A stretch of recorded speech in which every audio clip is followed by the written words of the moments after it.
자, 오늘 참 열심히 잘하고 있죠, 우리. 이번 시간의 주제는, 그러니까 뭐 이름만 조금씩 다른데 그 자아에 대한 얘기를 계속 하려고 그래요. 저번 주에 이제 내가 죽어야 된다. 성경에서 말하는 그 자아의 죽음이 뭔지에 대해서 거의 개론처럼 처음에 딱 시작을 했고, 오늘은 좀 더 뭔가 심화해서 좀 케이스를 들어서 얘기를 하면서 자아가 죽지 않은 그리스도인의 어떤 안타까운 상황들, 그런 것들 케이스를 좀 들어서 얘기를 해보려고 해요.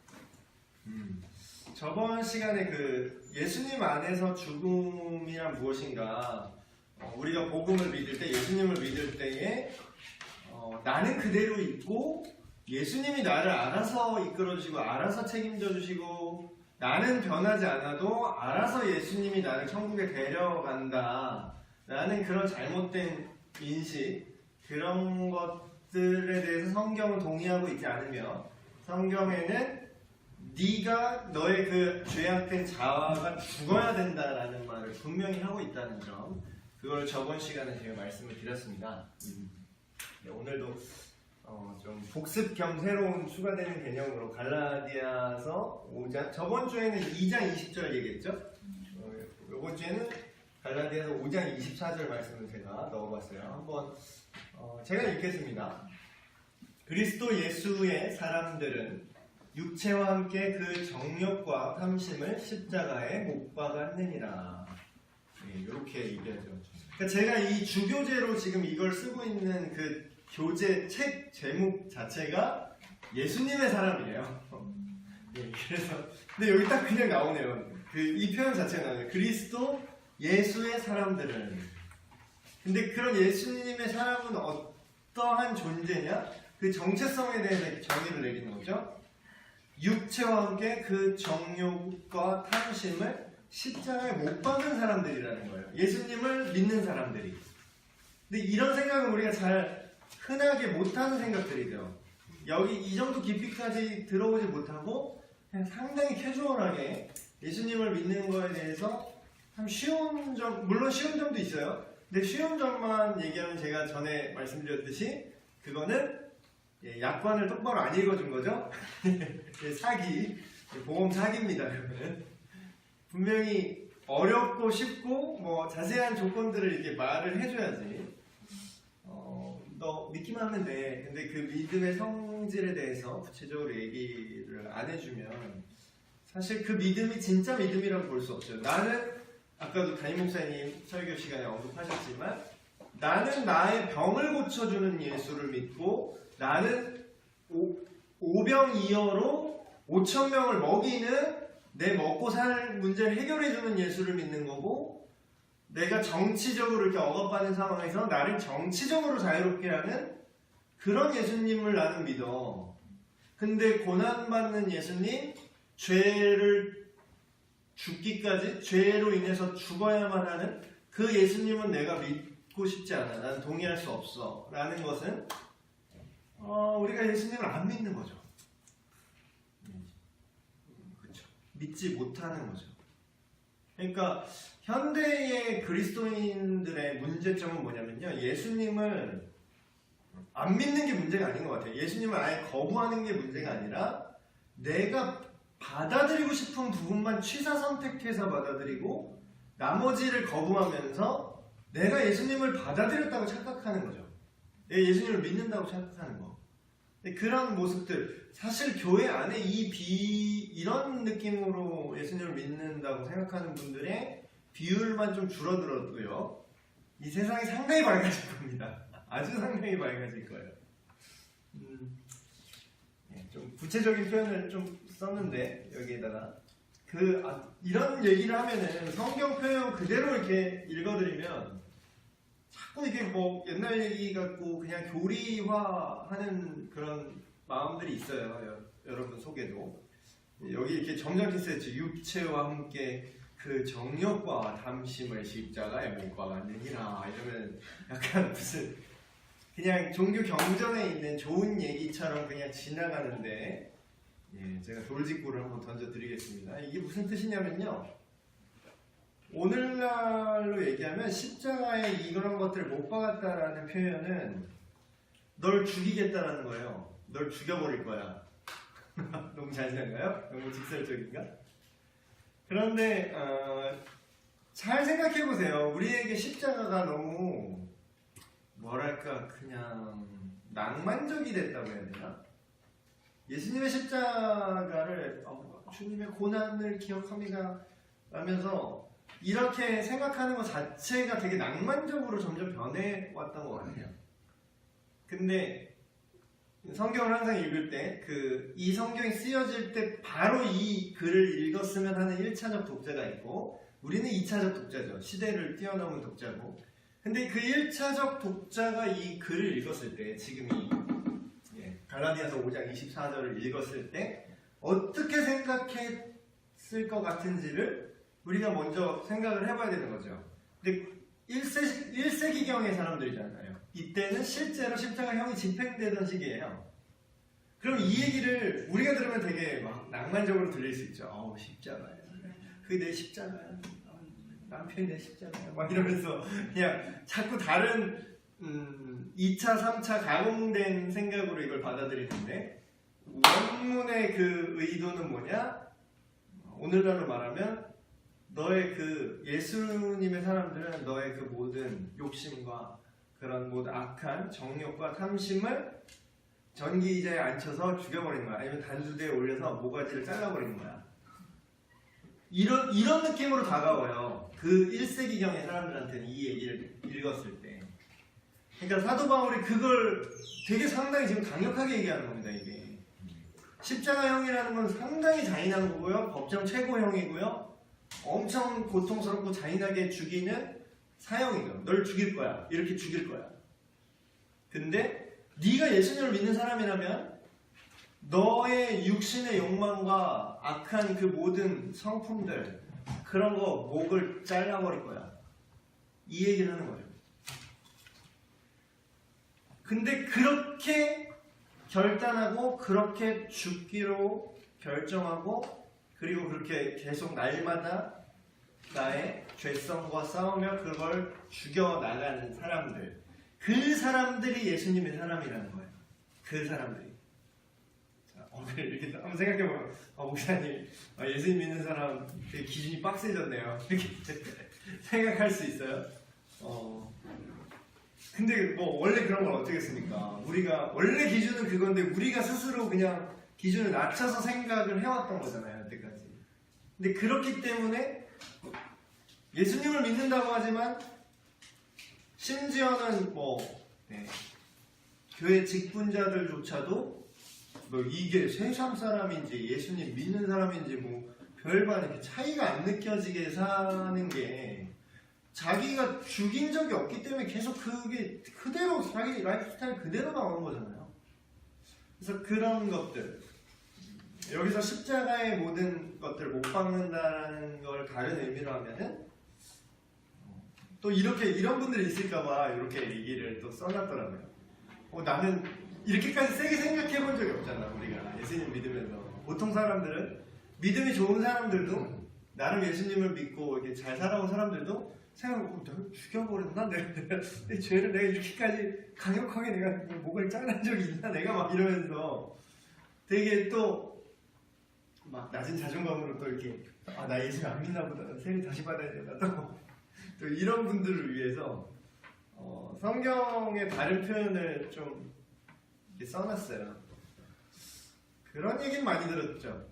내가 주님을 위해서 내 것을 좀 포기한다거나 아니면 한 10년 전에 엄청 유행했었죠. 내려놓는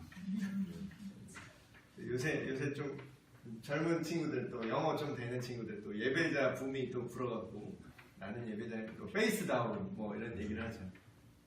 내가 얼굴 땅에 대고 하나님께 복종한다 이거 페이스 다운.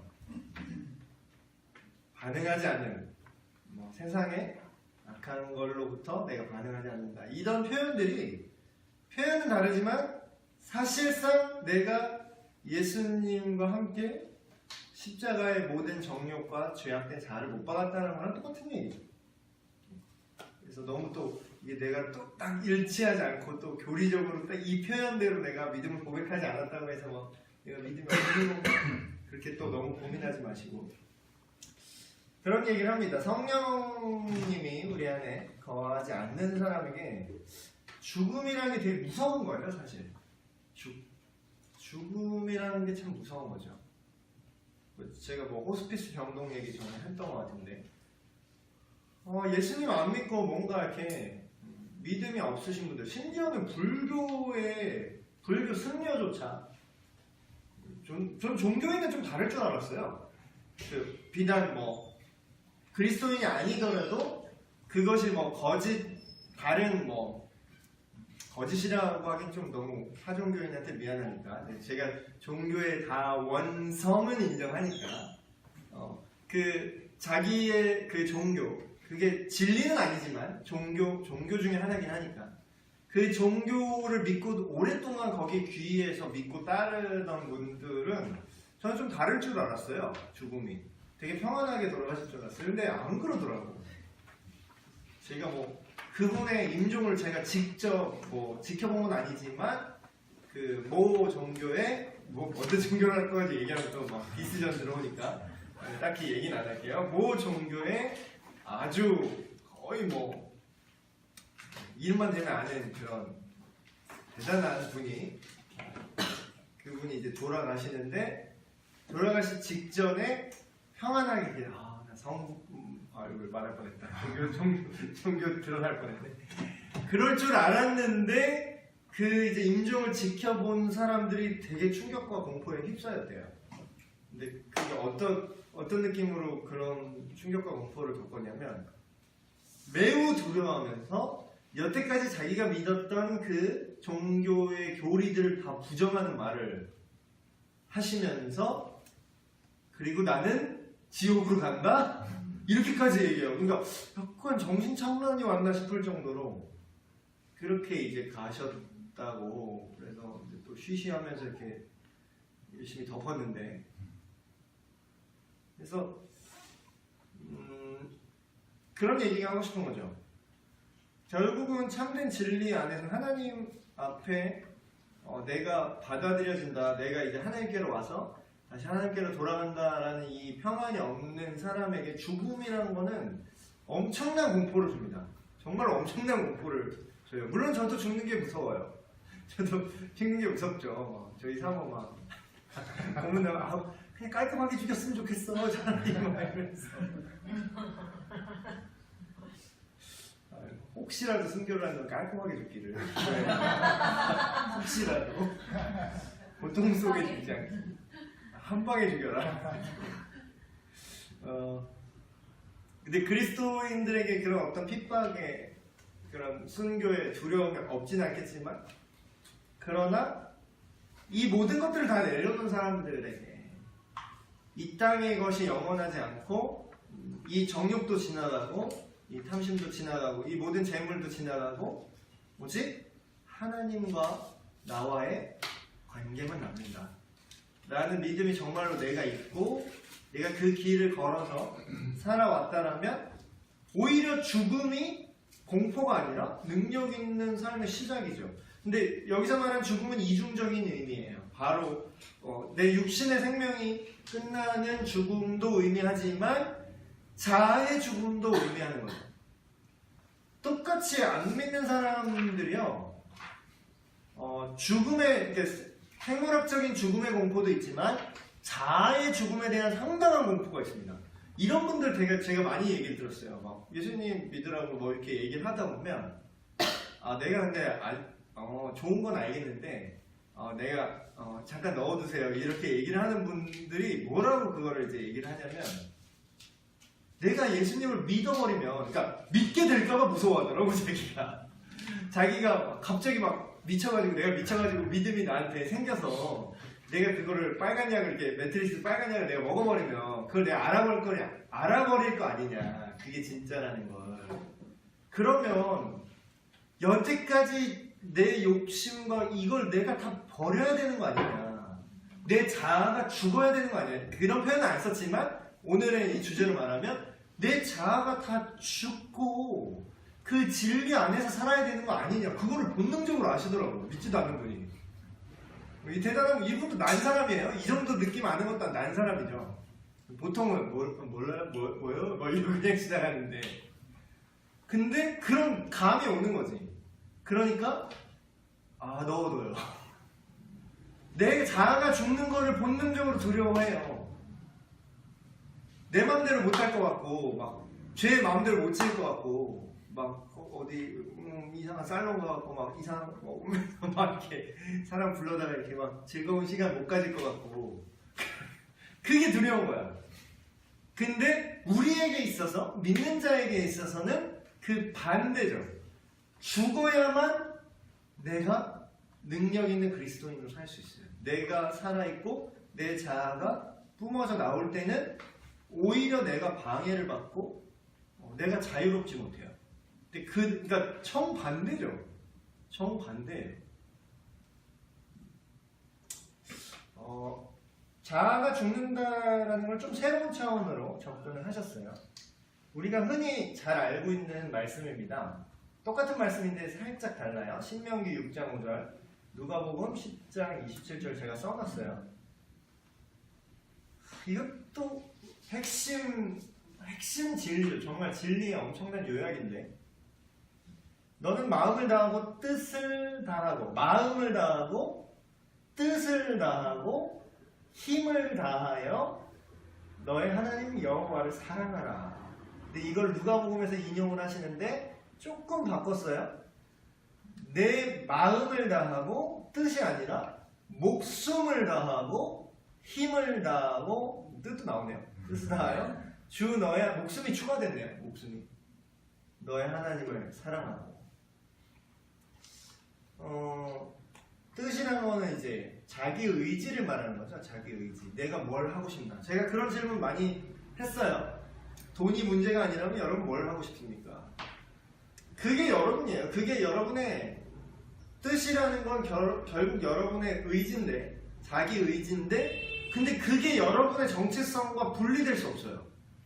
분리될 수. 그게 내가 누군지 모르겠잖아요, 여러분. 막 난 누군가, 또 여긴 어딘가 하면서 나의 정체성을 모르는 게 없는 분들은 여러분이 뭘 하고 싶은지를 찾으면 돼요. 그것도 어렵다. 그러면 여러분이 뭘 하는데 시간을 보내는지를 찾으세요. 그리고 여러분이 뭐에 여러분의 돈을 열심히 벌어서 그 돈을 어디다 쓰는지를 잘 관찰해 보세요. 그러면 여러분이 누군지 몰라도 그게 당신입니다. 그게 당신이에요. 여러분의 뜻이, 여러분의 의지가 거기 있다는 거죠. 말로는 막 아니야, 나는 막 세계 평화가 나의 뜻이야, 막 아무리 얘기해도 그건 그냥 말이에요. 진짜 자기 중심대로 사람은 움직이게 돼 있어요. 진짜로 중심에 돈을 벌고 싶고 그 돈을 뭘 하는데 쓰느냐? 그게 자기 중심이에요. 말이 자기 중심이 아니라. 근데 결국 뜻이라는 건 이렇듯 자기의 성품과 성격과 분리될 수 없고, 크게 보면은 목숨과 이게 같다라는 거죠. 자기 뜻이. 자, 보세요. 우리가 살아도 산 게 아닌다라고 어떤 사람에 대해서 평가를 할 때, 어떤 사람을, 이 사람이 생물학적으로 살아있지만 이 사람이 산 게 아니다라고 평가를 하잖아요.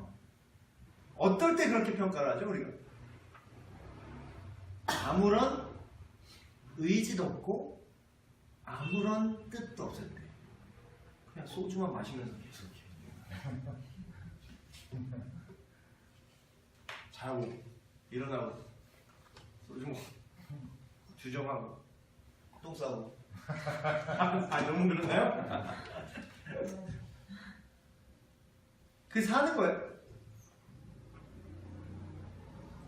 의지가 없잖아요. 뜻이 없잖아요. 그러면 그게 목숨이 없는 거나 마찬가지예요. 그 목숨은 헛된 삶이라는 거죠.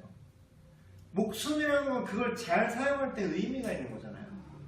근데 그런 면에서 지금 이 계명은 이걸 얘기하고 있어요. 뜻과 성품과 목숨을 다하여 하나님을 사랑하라. 이런 것들이 결국은 자라는 거죠. 자. 성깔이라고 또 얘기했는데 성질. 문제는 결국 이거죠. 성질을 이기지 못해 문제가 생겨나는데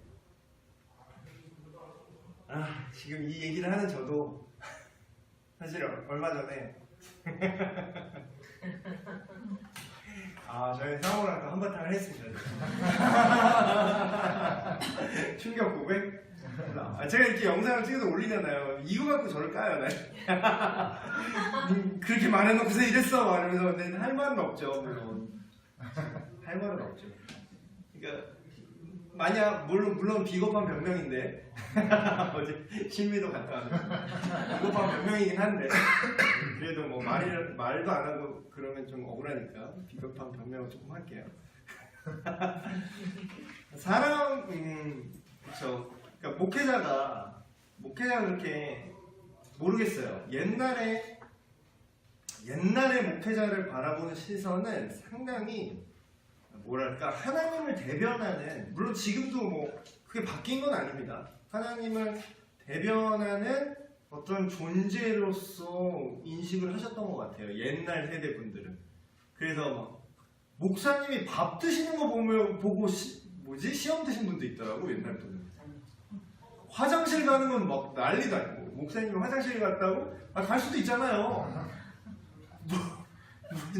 저는 무슨 사람 아닙니까? 근데 이제 옛날 어르신 중에 목사님 화장실 가는 거 한번 보시고 막 괜히 막 마음 이상하고 실망하신 분들 있으시더라고요.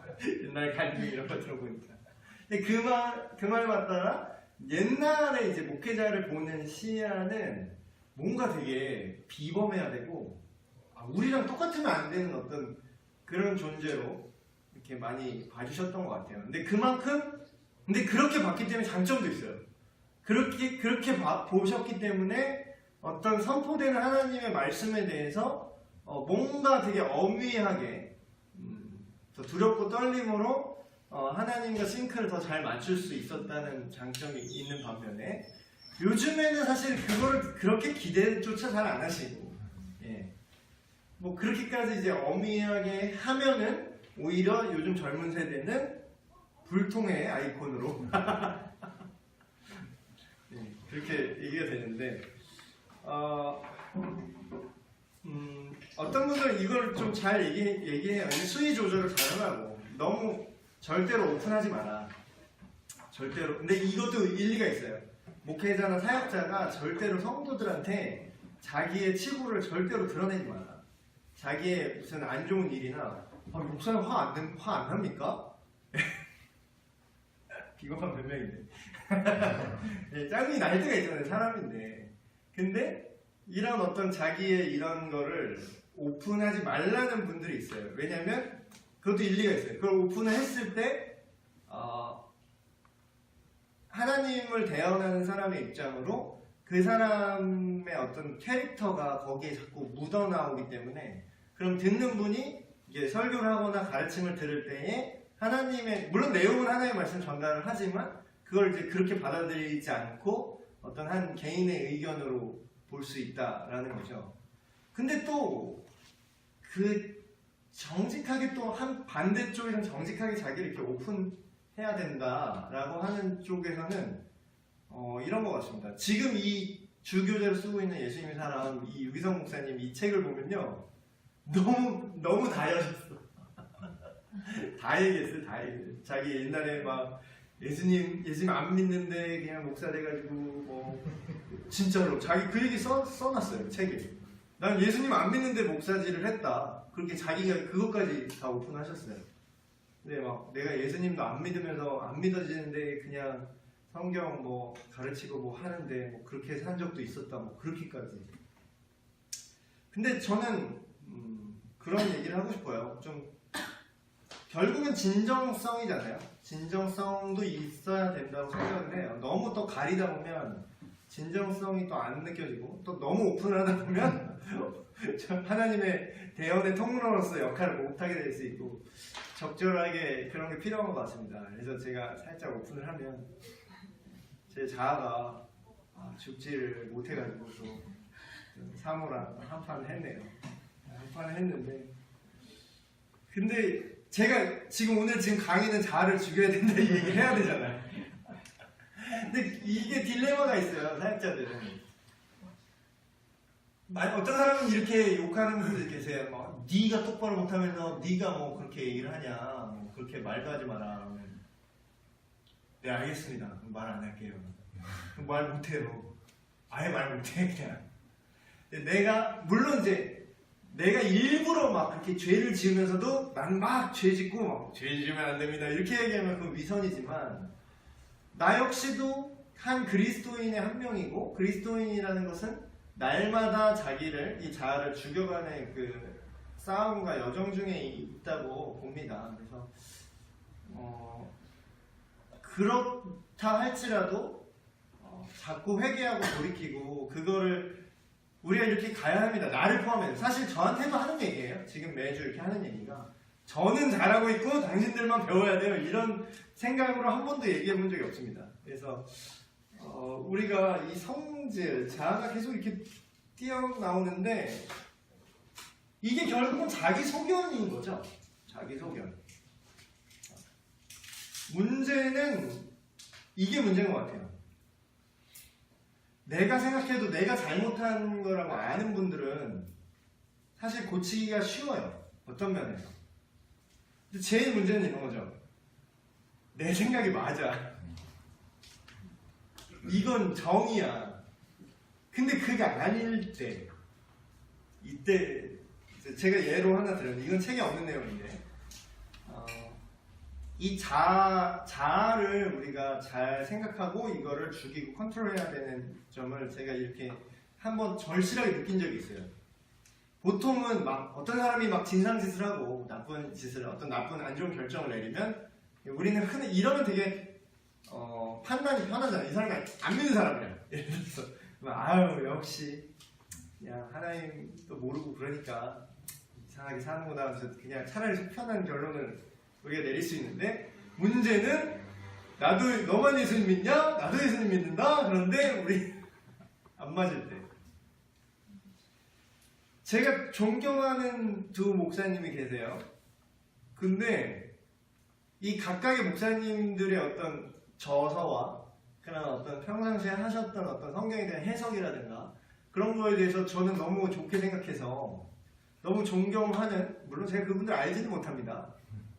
그분들이 저를 알지는 더 모르겠죠. 유명하신 분들이니까.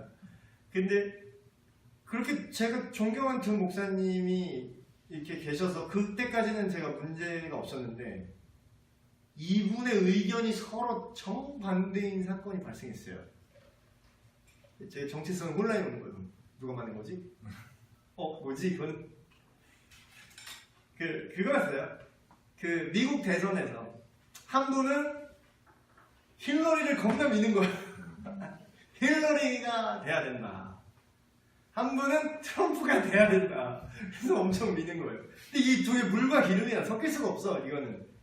그래서 난 이분들이 알만한 분들이 왜 이러시나. 그러면서 서로의 어떤 자아가 이제 있는 거죠. 자아의 결정들이 있는 거예요. 근데 제가 잘 이렇게 들여다봤어요. 그 지지하는 이유들을. 각자 또 이유가 있는데, 잘 뜯어보니까 한 분 목사님은 힐러리를 지지하는 분은 힐러리가 갖고 있는, 뭐 실제 힐러리가 어떤지는 모르겠지만 표면적으로 드러나는 힐러리 개인의 인격이 좀 더 성경적이다라고 판단을 내리셨어요. 이분은. 트럼프는 막 포르노 비디오에 출연하고 막 이랬다며요. 그래서 그런데 트럼프를 지지하는 이 목사님은 트럼프 개인의 인격이 아니라 트럼프가 갖고 있는 정책이 성경적이다라고 판단을 내셔서 이걸 믿는 거예요. 그럼 여러분 누가 맞는 겁니까? 누가 맞는 거예요? 누가 틀린 거예요? 물론 디테일하게 파고들어서 들어가자 보면은 개인의 인격이 나라를 이끌어가는 데 영향이 크냐, 아니면 정책이 나라를 이끌어가는 데 비율이 크냐, 뭐 이런 걸 굳이 따져서 결정을 했겠죠. 그러나 저는 이 두 목사님의 어떤 판단에 대해서 저는 시험에 들지 않을 수가 있었어요. 왜냐하면 결론은 판이하게 다른 결론을 내리지만 그 결론을 내리기까지 생각했던 고민들과 그 내용이 두 분 다 성경적이었기 때문이에요. 제가 이런 얘기를 하는 이유는 그거예요. 교회 안에 분쟁이 있잖아요. 교회 안에 분열이 있죠. 이게 뭐냐? 결국은 자기 자아가 계속 드러나는 건데 이걸 어떻게 우리가 해결할 수 있느냐 이거죠. 정말 멋진 얘기를 했습니다. 그 어거스틴이, 성 어거스틴이라고 정말 유명한, 그 당시를 따지면 뭐 신학자이자 목회자죠. 어거스틴이 이런 말을 했어요. 정말 멋진 말을 했어요. 라임 보소. 라임까지 맞아요. 영어로 하면 라임 맞아요. In essentials unity, in non-essentials liberty, in all things charity. TTT 하면서 이게 무슨 뜻이냐? 본질에는 일치를, 비본질에는 자유를, 모든 일에는 자비, 그러니까 사랑. 자아를 죽인다는 건요, 이걸 인정하는 거예요. 여러분 오해하지 말고 잘 들으세요. 저는 종교 다원주의를 얘기하는 게 아닙니다. 지금 포스트 모더니즘 얘기하는 거 아니에요. 그냥 우리 네 말도 맞고 내 말도 맞고 그냥 우리 다 같이 그냥 좋은 게 좋은 거지 이런 뜻 아니에요. 본질에는 우리가 절대 타협을 하면 안 됩니다. 본질 갖고 싸우는데 야 너 자아가 지금 살아있어. 이거는 죄된 자아가 살아있는 게 아니라 하나님의 자아로 얘기하는 거예요. 본질에 있어서는. 거기서는 우리가 절대 타협하면 안 되고요. 하나로 뭉쳐서 일치해야 돼요. 그러나 그 이외의 것들, 사실 우리가 예수님 믿고 있지만 우리가 똑같은 방식으로 예수님을 믿지 않아요. 어떤 사람은 막 큐티를 해야 된대. 어떤 사람은 막 금식 기도를 해야 된대. 어떤 사람은 성경만 냈다 파야 된대. 어떤 사람은 전도를 겁나게 해야 된대. 물론 되게 다양하죠. 다양해요.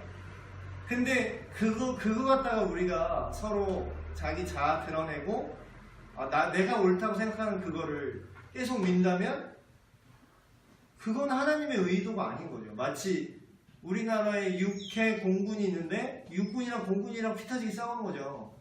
야, 전쟁은 땅게 가는 거야. 막 이러면서 니들 전투기 없으면 니네 다 죽어. 막 이러면서 서로 싸우는 거지. 근데 뭐예요? 본질은 뭐예요? 하나라는 거죠. 한 나라를 위해서 우리가 함께 싸우는 같은 편이라는 거예요. 제가 그런 얘기 많이 해요. 저 같은 편인데 왜 이렇게 싸우냐 막 이런 얘기.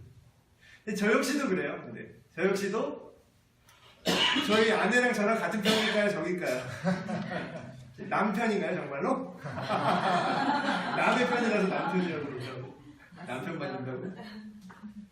같은 편이죠. 같은 편인데 싸움이 있잖아요. 그래서 큰 것에서 본질에 대해서 우리가 일치를 본다면 우리가 부분적으로 일치하지 않는 부분이 있다 할지라도 그것에 대해서 관용을 베풀 줄 알아야 되고 그 모든 것을 사랑으로 해야 된다. 결론을 내리겠습니다. 우리 지식과 우리 이해가 생각보다 많이 불완전해요. 우리가 성인이 되어도 상당히 불완전합니다. 우리가 알고 있는 정보가 정말로 알고 있는 게 거의 없죠. 지금 우리 전기 없으면은 전기 없는 걸 상상이나 해요? 우리 지금? 전기 없는 거? 전기는 그냥 기본적으로 깔고 생각하잖아요, 우리가. 전기. 근데 지금 세대는 벌써 어떻게 되는지 아세요? 지금은 와이파이가 없는 거를 상상할 수가 없어. 지금 제가 생각할 때는 지금은 21세기는 웹 인터넷망이 그 통신망이 제2의 전기와 같은 개념이에요. 와이파이 없는 것을 상상할 수 없어요, 우리는 지금. 그런 것처럼 이 개념이 계속 생긴다는 거죠. 우리가 이런 걸 상상이나 했어요? 불과 2000년대 초반만 해도 스마트폰도 없었어요.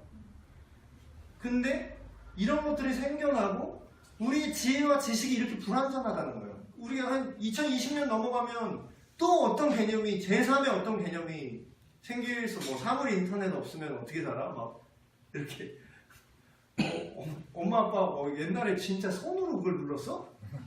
말만 하면 되는데 진짜 손으로 했어 이거? 이게 다이얼로 돌렸어 진짜로? 스위치라는 게 있었어? 스위치가 뭐야? 다 말로 하는데 지금 켜져라. 그런 시대가 올 수 있어요. 근데 우리가 그걸 인정해야 된다는 거지. 우리가 아는 게 다가 아니라는 거. 근데 본질에 대해서 본질 이외의 모든 문제들에 대해서 적용과 그 해석에 있어서 우리가 유연성을 가진다면 어떤 소모적인 다툼이나 논쟁, 분열로부터 우리가 자유로워질 수 있을 것이다. 그럴 때에 예수 그리스도 안에서 자아의 죽음을 경험할 수 있을 겁니다. 자아를 죽인다는 건 그런 거죠. 반대로 따지면 만약에 이렇게 우리가 서로의 죄악된 자아를 죽이지 못한다면 교회 안에서조차 연합할 수 없을 거예요. 근데 이런 걸 우리 너무 많이 보죠. 너무 많이 보죠. 그래서 결론은 이렇게 내렸는데, 자, 그러니까 오늘 주제는 결국 그거였어요. 심지어 그리스도인조차 자아가 살아있을 때에 어떠한 결과를 초래하는 것인가. 그래서 우리는 날마다, 근데 이게 계속 날마다 유지돼야 되는 거예요. 날마다. 오늘